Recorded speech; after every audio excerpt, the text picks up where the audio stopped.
दाऊद पीछे होके कर ले, जो भी करना है पीछे होके करी।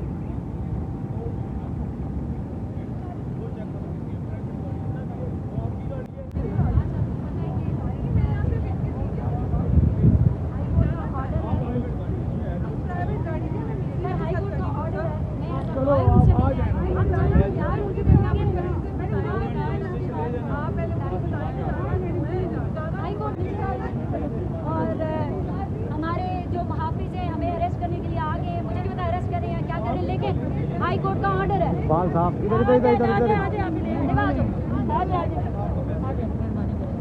ना हम झुकेंगे ना हम भागेंगे, हम यहाँ पे कोर्ट के ऑर्डर के मुताबिक आए हैं।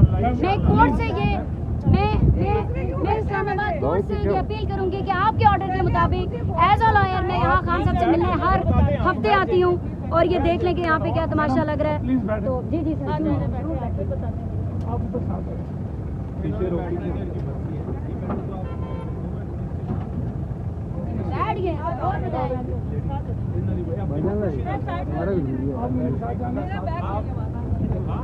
आपने इनके साथ जाना है।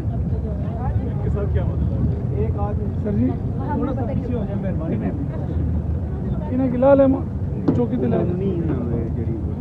अच्छा मैं आपने साथ जाना है या थाने उतरना चाहते हैं तो आ जाए। ठीक है आप आ जाए, छोड़ दो। ठीक है नहीं मैं उतरना चाहती हूँ, मैं क्यों जाऊँ? मैं कोर्ट के ऑर्डर के मुताबिक आई हूँ सर। तो आज डे है ना आप बैठ गए तो गाड़ी बैठ गए आप भाई, आप बैठे ना, आपको किसी ने कौन बचाएगा पाकिस्तान? इमरान खान, इमरान खान, कौन बचाएगा पाकिस्तान? इमरान खान, इमरान खान, इमरान तेरे जान निसार बेशुमार बेशुमार। कौन बचाएगा पाकिस्तान? इमरान खान, इमरान खान, इमरान तेरे जान निसार। पीछे हो जाओ, पीछे हो जाओ, खड़े रहेंगे पाकिस्तान के साथ। पाकिस्तान